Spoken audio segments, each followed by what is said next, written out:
Hello students, class 8 के social science के history के lesson number 2 the rise and growth of the company power के part 5 में आपका स्वागत है। बच्चों, आज पहले हम आगे लेसन पढ़ेंगे और फिर शॉर्ट आंसर टाइप क्वेश्चन करेंगे। तो आगे लेसन पढ़ना शुरू करते हैं बच्चों। The battle of Plassey, Plassey की लड़ाई। Alarmed by the fall of Fort William, the company officials in Madras immediately sent forces under Robert Clive and Admiral Watson to Calcutta.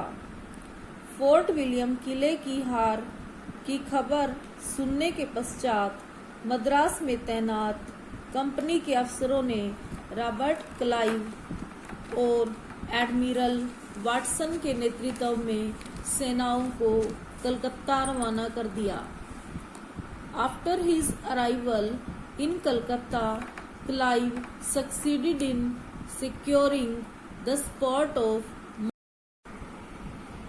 Chand, the Nawab's officer in charge of Calcutta, Mir Jafar the commander in chief of Nawab's army, Jagat Seth and influential banker and Omchand an intermediary.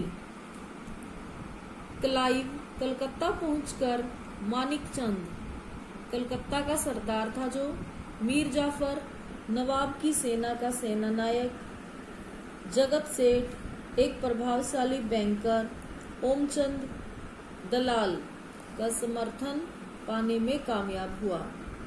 All of them joined hands together to depose Siraj-ud-Daulah. सभी ने आपस में साथ मिलकर सिराजुद्दौला को हटाने की योजना बनाई। The armies of the Nawab and the British faced each other at Plassey, a mango grove 22 miles south of Murshidabad, on 23rd June 1757। 23 जून 1757 में नवाब और ब्रिटिश सेना का आमना सामना प्लासी, मुर्शिदाबाद के दक्षिण में 22 मील दूर एक मैंगो ग्रोव में हुआ। ए लार्ज सेक्शन ऑफ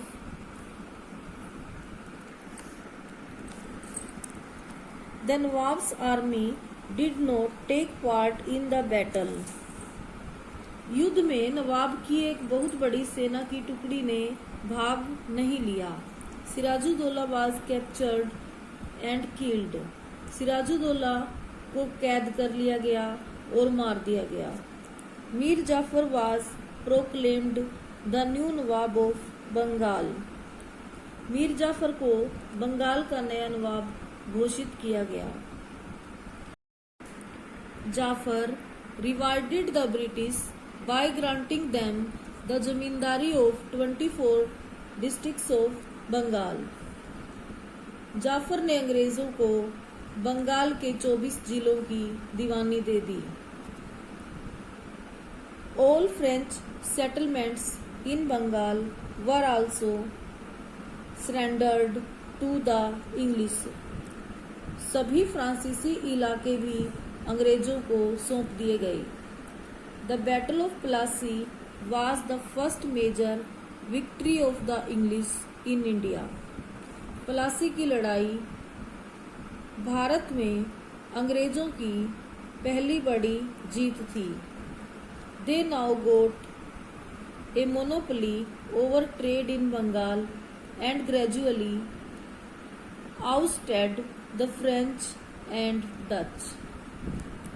उन्हें अब बंगाल में व्यापार का एकाधिकार प्राप्त हो गया और धीरे धीरे फ्रांसीसी और डचों को भी बाहर निकाल दिया गया। As Mir Jafar was a puppet in the hands of the English, they gradually extended their political control over the province. क्योंकि मीर जाफर अंग्रेजों के हाथ की कठपुतली था, इसलिए अंग्रेजों ने धीरे धीरे प्रांत में अपना राजनीतिक प्रभुत्व बढ़ा लिया। The rich resources of Bengal made them financially stable to further their political designs in India. Bengal के समृद्ध संसाधनों ने उन्हें आर्थिक रूप से स्थिर बनाया और भारत में राजनीतिक विस्तार में मदद की। डू यू नो, क्या आप जानते हैं, Alivardi Khan compared the Europeans to bees who, if uninterrupted in their activities, would even make honey for him, but would sting any person opposing them to that।